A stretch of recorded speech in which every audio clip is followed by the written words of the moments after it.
కొత్త జిల్లాలు, కొత్త మండలాలు, కొత్త నియోజకవర్గాలు అప్పట్ల తెలంగాణ, ఆంధ్ర ఏర్పడ్డాక పాలన దగ్గర కావాలని కొత్త జిల్లాలు పెట్టిర్రు. అప్పటి కార్ పార్టీ సర్కారోళ్ళు చల్ గయన్ని తప్పులు తడకలతోనే ఉన్నాయి, అవన్నీ బరాబర్ మార్చాల్సిందే అనేటిది ఇప్పుడున్న షై పార్టీ సర్కారోళ్ళు అంటున్న మాట. ఇద్దరి నడుమ మాట పెరిగి గీ పంచాది పెద్దగా అయ్యేటట్టే కొడుతుంది. చూస్తుంటే అసలు పంచాదేందో ఓ నజరేసొద్దాం పారి. తెలంగాణలో కొత్త పంచాయతీ రాసుకుంది. అదే జిల్లాలను మార్చేటి పని ముంగటేసుకున్నారు గవర్నమెంట్ వాళ్ళు. అన్ని జిల్లాల అధికారులతో మీటింగులు పెట్టిండు కూడా ఇప్పటికే సీఎం రేవంత్ రెడ్డి సారు. మండలం ఒక జిల్లాల, నియోజకవర్గం ఇంకో జిల్లాల.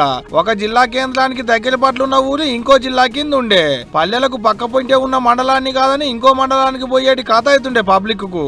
ఒక నియోజకవర్గమే 2-3 జిల్లాల కింద ఉండేటాళ్లకు ఎమ్మెల్యే ఒక్కడే గాని కలెక్టర్లు 2-3 ఉండేటాళ్లకు ఒకరికొకరికి పురులు కలవక పనులు అయితే లేవని మస్తు మంది ఫిర్యాదులు కూడా గవర్నమెంట్ వాళ్లకు. అందుకనే జిల్లాలను మార్చేటి కార్యం ముంగటేసుకున్నాం అనేది సీఎం సార్ అంటున్న మాట. తొందరలోనే ఒక రిటైర్డ్ హైకోర్టు ఆర్ సుప్రీంకోర్టు జడ్జితో పాటు ఆఫీసర్స్, రెవెన్యూ, ఇతర శాఖలలో పనిచేసిన అధికారులతోని మనం ఒక కమిటీ వేసుకుందాం. నియోజకవర్గాల పునర్విభజన ఎట్లయితే గతంలో చేసినప్పుడు ఒక కమిషన్ వేసి ఆ కమిషన్ ద్వారా పబ్లిక్ హియరింగ్ చేసి వివిధ ప్రాంతాల పర్యటన చేసి ఎట్లయితే సమాచారాన్ని సేకరించి చేసిండ్రో, ఈరోజు మండలాలు కానీ, రెవెన్యూ డివిజన్లు కానీ, జిల్లాలు కానీ వీటిని తగ్గించడం అనను, పెంచడం అనను, వీటిని రేషనలైజ్ చేయడం. అంటే వీటిని ఏ రకంగా చేయాలా, జిల్లాల మండలంలో ఎంత జనాభా ఉండాలి, రెవెన్యూ డివిజన్లో ఎంత జనాభా ఉండాలి, జిల్లాలో ఎంత జనాభా ఉండాలి అనేది ఒక ప్రాతిపదిక చేసుకోవాలి. ఒక దగ్గర 3 లక్షలు ఉండి ఒక దగ్గర 1 కోటి ఉండరు అనుకో, దీన్ని ఏ రకంగా మనము పరిపాలన చేయగలుగుతాం? ఇట్లాంటి సమస్యలు మా దృష్టికి వచ్చినాయి. తొందరలోనే దీనికి సంబంధించి రేపు బడ్జెట్ సమావేశాలలో పూర్తి స్థాయిలో చర్చ చేస్తాము. జిల్లాలను కుదించుడు, మండలాలను మార్చుడు, పల్లెలకు పాలన సరిచేసుడు ఉత్తగా అయ్యేటి పని కాదు. ఓ కమిటీ వేస్తాం, విచారణ చేస్తాం, అటంకనే మార్పులు చేర్పులు చేస్తామని కుడుతూ సీఎం సారే చెప్పబట్టే ఇప్పుడు సర్కారు వాళ్ళు ఇట్టంటుంటే కార్ పార్టీ వాళ్ళు అంటున్న మాట గిట్టుంది. కేసీఆర్ తప్పు చేసిండు. తాండాల్ గ్రామ పంచాయతీలు చేసేది కాకుండా, మహబూబ్ నగర్ జిల్లాను 5 ముక్కలు చేసేది కాకుండా, అందుకే వనపర్తి రద్దు చేస్తాం, నారాయణపేట రద్దు చేస్తాం, అట్లాగే గద్వాల జిల్లా కూడా రద్దు చేస్తామని చెప్పి నిన్నగాక మొన్న పొంగులేటి శ్రీనివాసరెడ్డి రెవెన్యూ మంత్రి గారు ప్రకటిస్తా ఉన్నాడు. శాస్త్రీయంగా చేయలేదు, వీటన్నిటిని తీసేస్తామంటున్నాడు. నేను రేవంత్ రెడ్డి ప్రభుత్వాన్ని హెచ్చరిస్తా ఉన్నా, మీరు గద్వాల జిల్లా ముట్టినా, వనపర్తి జిల్లా ముట్టినా, నారాయణపేట జిల్లా ముట్టినా అక్కడ అగ్గి ఉట్టిచ్చే బాధ్యత బీఆర్ఎస్ తీసుకుంటది. అక్కడే ఉద్యమాలకు కూడా శ్రీకారం చుడతామని చెప్పి కూడా హెచ్చరిస్తా ఉన్నా. అంటే జిల్లాలను కుదిస్తే అగ్గి పుట్టిస్తాం అనుకొస్తుడు అన్నట్టు. తెలంగాణలో కార్ పార్టీ సర్కార్ రాగానే తొలత చేసిన పని కొత్త జిల్లాలు, అటంక కొత్త మండలాలు మార్చుడే. ఒక్క పాత జిల్లాని 3, 4 అవసరమైతే 5 జిల్లాలు కూడా చేసిరు. అప్పట్ల పాత వరంగల్ జిల్లా 5 ముక్కలైంది. ఒక్కటే సిటీలో వరంగల్, హన్మకొండ 2 జిల్లాలు, 2 కలెక్టర్ ఆఫీసులు, 2 కలెక్టర్లు, 2 ఎస్పీలు. కానీ మున్సిపాలిటీ అయితే ఒక్కటే. మళ్ళా హుస్నాబాద్ నియోజకవర్గం, సిద్దిపేట, కరీంనగర్, హన్మకొండ జిల్లాలను పరుచుకొని ఉంటే తుంగతుర్తి నియోజకవర్గం, సూర్యాపేట, నల్గొండ, యాదాద్రి భువనగిరి జిల్లాలను ఆవురుకొనుంది. ఖానాపూర్ నియోజకవర్గం కూడా అంతే. నిర్మల్, మంచిర్యాల, ఆదిలాబాద్ 3 జిల్లాల పొత్తు. ఓ ఇట చెప్పుకుంటా పోతే బొచ్చడున్నాయి. ఇటువంటి కాడ ఎమ్మెల్యే ఒక్కడే కానీ 3 కలెక్టర్లు, 3 ఎస్పీలు, 3 దుక్కులకెంచి పరిపాలన ఆయే. ఇటువంటి తక్లీఫ్లు కాకుండా ఉండేందుకే నియోజకవర్గం ఏ జిల్లాలుంటే మండలం అదే జిల్లాలు ఉండాలి, పల్లెలు కూడా అదే జిల్లాలు ఉండాలనేది సర్కారు వాళ్ళు అంటున్న మాట. మరి ఎట్ట చేస్తారో ఏం చేస్తారో కానీ అట్టట చేస్తారని ప్రతిపక్ష పోలు చల్ ఎవరడ్డం వచ్చినా చేసేదేనని సర్కారు వాళ్ళు. మరి చూడాలి ఏమవుతుందో ఇక.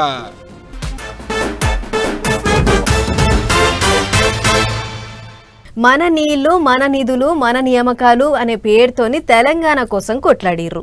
ప్రత్యేక రాష్ట్రాన్ని తెచ్చుకున్నాం కూడా. ఈ 10-12 ఏళ్లల్లా కొలువులు ఎన్నొచ్చినాయో, నిధులు ఏ పాటి మిగిలినాయో ఏమో గాని ఆంధ్రాకు మనకు నడుమున్న నీళ్ల పంచాదైతే అస్సలు ఒడుస్తలేదబ్బా. నీళ్ల మీద ఎవళ్ళ వాటా ఎంత అనేటిది ఒడవని పంచాది అవుతుంది. ఆ పంచాది ఎప్పుడు ఒడుస్తుందో ఏమో గాని ఇప్పటికైతే గిడ రైతుల పంటలకు ఆసరయ్యేటి ఇగ్రం చేసిర్రు సర్కారు వాళ్ళు. చూడురా సార్. రైట్, మంచుకొండ ఎత్తిపోతల పథకం సాలైంది. వ్యవసాయ మంత్రి తుమ్మల నాగేశ్వరరావు సారే దగ్గరుండి సాల్ చేసిండు. మొదలు పడదా గుంజి సాల్ చేసి అటంక కటకొత్తి మోటార్లు నడిపించిండు సారు.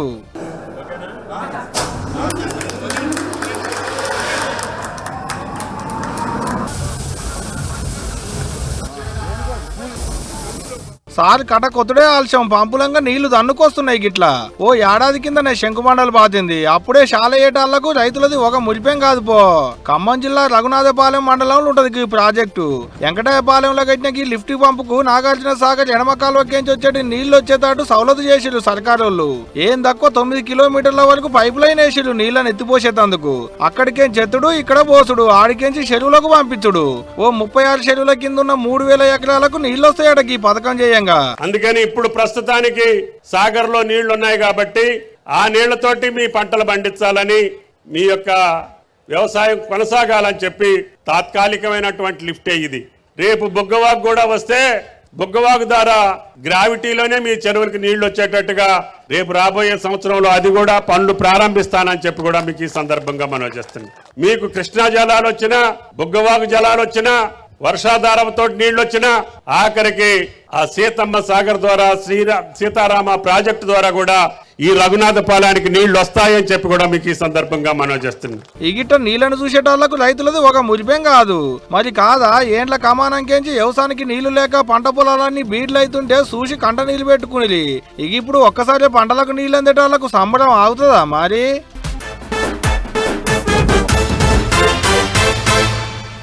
దినం రాజకీయాలు, జనం తిప్పలు, మీటింగ్లు, సభలు అని రికాం లేకుండా బిజీగా ఉండే లీడర్లంతా పండగ పూట సొంత ఊళ్ళకు పోతుర్రు. ఎందుకంటే ఇంటోళ్ళతోని నిమ్మలంగా ఓ 4 వద్దులు ఉండాలని ఎవరికైనా ఉంటుంది. ఇగో ఇట్లనే ఏపీ సీఎం చంద్రబాబు సార్ కూడా వాళ్ళ సొంత ఊరుకు పోయిండట. మరి సార్ వాళ్ళ ఊళ్ళో సంబరాలు ఎట్లెట్లయితున్నాయి, పోయిన కాడ ఏం చేసిండో అట్లా పోయార్చుకొని వద్దాం పారి.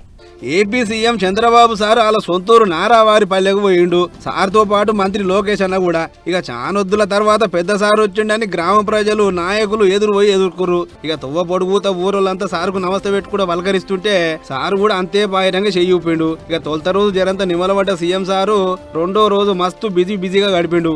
పొద్దుగాల ఊరోళ్ళ తా నుంచి వినతి పత్రాలు తీసుకొని అటు వెనుక వాళ్ళ ఇంటి పక్క పొంటి అవుతున్న ఆట పోటీలకు పెద్ద చుట్టం లెక్క అదిరిపడ్డాడు. ముఖ్యమంత్రితో పాటు వాళ్ళ ఇంటోళ్ళంతా పోయి చూసిర్రు.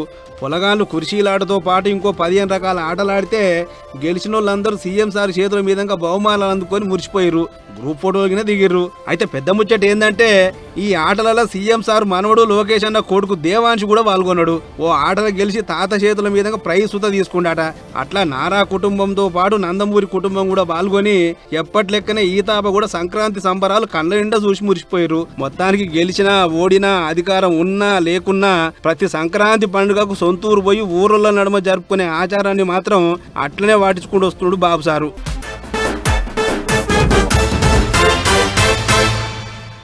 మంత్రులంతా మాట్లాడుకోనీకే హైదరాబాద్లో ఉన్న సెక్రటేరియట్ల అది కూడా సీఎం సార్ క్యాబిన్లో కూర్చొని మాట్లాడుకుంటారు. రాష్ట్రంలో ఏమేం తక్లీఫ్లు ఉన్నాయి, ఎట్లెట్లా ఎలుగుల చేయాలనేటి దాని మీద చర్చలు చేస్తుంటారు మంత్రులు. దాన్నే క్యాబినెట్ మీటింగ్ అంటారు.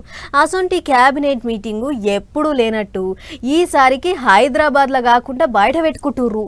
ఎక్కడ పెడతారు, ఎందుకు బయట పెడుతుర్రు అనేటి అన్నీ అరుచుకొని వద్దాం పారు అట్లా పోయి. రైట్. ఈ పాటికి తెలంగాణ క్యాబినెట్ మీటింగ్ సచివాలయంలో కాదుల్లో మేడారం సమ్మక్క సారక్కల గద్దెల కాడ.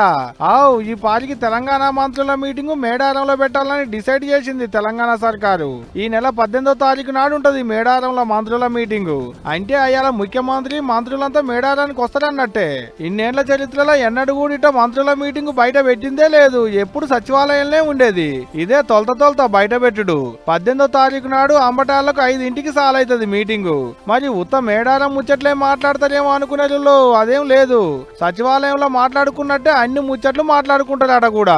మున్సిపాలిటీ ఓట్లు, జడ్పీటీసీ, ఎంపీటీసీ ఓట్లకు నోటిఫికేషన్ ఫిబ్రవరి 1వ తారీఖు నాడు సెంట్రల్ పెట్టేటి కేంద్ర బడ్జెట్ లో రాష్ట్రానికి వచ్చేటి పైకం మీద ముచ్చట్లు, రైతు భరోసా కింద ఇచ్చేటి పైసలు, మోడల్ రోడ్లు, పట్టణాల అభివృద్ధి ఇట్ట బొచ్చడి ముచ్చట్లు మాట్లాడుకుంటారట కూడా. మీటింగ్ ఒడిసిన తెల్లారి అంటే 19వ తారీఖు నాడు తెల్లారి తాలకనే కొత్త కట్టిన తలుల గద్దెల కాడ రిబ్బెన్ కత్తిరిచుడు, అటంక దర్శనాలు చేసుకునే కార్యం నడుస్తుంది. అంటే ఆ మాప అన్నే ఉంటదన్నట్టే మంత్రులంతా. ఇంతవరకు ఎప్పుడు లేదు ఇట్లా. ఇదే తొలత మంత్రుల మీటింగ్ బయట పెట్టుడు. దానికి అన్ని తీర్ల సౌలతులు చేయాలని అధికారులకు మొదలాపులు అందినాయట కూడా ఆల్రెడీ. ఇదిట్టుంటే ఈ నెల 28వ తారీఖు నుంచి 31వ తారీఖు వరకు అంటే 3 వద్దులు మా దోరిగా నడుస్తుంది మేడారంలో తల్లుల జాతర. మస్తు మంది వస్తారు కూడా భక్తులు. ఒక్క మనకాడోళ్లే కాదుల్లో పక్క రాష్ట్రాలకేంచి కూడా వస్తారు తల్లుల దర్శనానికి. అంత పెద్ద జాతరే మరి అది. అందుకనే సౌలతులన్నీ అరుచుకునేందుకు సర్కార్ తరపుకేంచి గట్టిగానే పైకి పైకం ఇచ్చిరు కూడా గవర్నమెంట్ వాళ్ళు. ఏదైతే గానీ సచివాలయంలో సకల సౌలతుల నడుమ పెట్టేటి మంత్రుల మీటింగు మేడారంలో పెట్టుడే గమ్మతుంది పోండ్రి. పండగకు రాశెళ్ళే అని మా అక్క వారం దినాల సంధి ఒకటే ఫోన్లు. అరే అక్క వస్తతి ఏ నాకిడ తాతీళ్ళు దొరుకుతలేవు అని ఎంత చెప్పినా కూడా ఇంటలేదు. ఒక్క పూటన్నా ఇట్లా వచ్చిపోయే అని ఒకటే గులుగుడు. అందుకే వార్తలు చదివినాక బయలుదేరలేవే అని చెప్పిన. అన్నట్లు ఊర్లకు పోతున్న జనాలతోని బస్సులు పిక్కటంగా పోతున్నాయట. ఇక మరి నాకు సీట్ దొరుకుతుందో లేదో అటంగా ముచ్చట కానీ మీరైతే ఈ వార్త చూడుర్రి. సంక్రాంతి పండుగ ఏమో గానీ బస్సులని కాలు పెట్టే సందు లేకుండా పోతున్నాయి కదా. అరే ఏం రద్దీ, ఏం కిటకిట. బస్ స్టాండ్లు, రైల్వే స్టేషన్లు, మెట్రో స్టేషన్లు, రింగ్ రోడ్లు, చౌరస్తలు యాడ చూడు జీవజీవనే. రోజొచ్చే మామూలు బస్సులు ఏడబోయినాయో ఏం పాడో గానీ ఏ బస్సు చూడు స్పెషల్ బోర్డు అని ముఖాన్ని తగిలించుకొని వస్తున్నాయి. దీంతో ఏది రోజు పోయే బస్సు ఏది పండుగ కోసం వేసిన స్పెషల్ బస్సు తెలియక పరిశాన్ అవుతారు జనాలు. అయితే రోజు పోయే బస్సులలో పోతే టికెట్ 100-150 అయితే స్పెషల్ బస్సుల పుణ్యమా అని అది కాస్త 200-250 అవుతుందని మండిపడుతున్నారు ప్రయాణికులు. పండుగ పూట ఏ 10-20 తగ్గించేది పోయి స్పెషల్ పేరుతో జేబులకు తుచ్చి పెట్టుడేంది. స్పెషల్ అంటే జనం జేబులు ఖాళీ చేసుడేనా అని గరం అవుతారు ఈగింతమంది. ఇక ఇదిట్లుంటే అటు 5 ఉద్దుల సంధి విజయవాడ హైవే తెంపు లేకుండా నడుస్తుంది. పట్నంలో ఉన్న జనం అంతా సొంతూర్లతో పడుతుంటే బండ్లతోని బాడ మొత్తం నిండిపోతుంది. నెరి టోల్ గేట్ల కాడనైతే కిలోమీటర్ల మందం ట్రాఫిక్. అట్లా పంతంగి టోల్ గేట్ కాడ మంగళవారం అర్ధరాత్రికి పొద్దుగాల దాకానే ఏం తక్కువ 25,000 బండ్లు టోల్ గేట్ దాటినాయి అంటారు టోల్ గేట్ వాళ్ళు. ఈ సంఖ్య ఇగింత పెరగొచ్చు. ఎంత రద్దయినా సరే ట్రాఫిక్ కాకుండా చూస్తానికి అన్ని తీర్ల తయారుండాలి. అవసరమైతే టోల్ గేట్ ఎత్తేయాలని ఇప్పటికే సర్కారు ఆర్డర్ సూతేసింది. మొత్తానికి అనుకున్నట్లే ఐతారం కాంచి చాలైన బండ్ల జాతర మంగళవారం పొద్దుపోయేదాకా నడిచింది. మరి మొన్న సర్కారు 12 లక్షల బండ్లు పోతాయని చెప్పింది కదా ఈ తాప. ఇక బండ్ల లెక్క తర్వాత చూద్దాం గానీ పండుగ పూట పట్నం చిన్నపోతుంది, పల్లెలు కళ్ళకల్లా ఆడుతున్నాయి.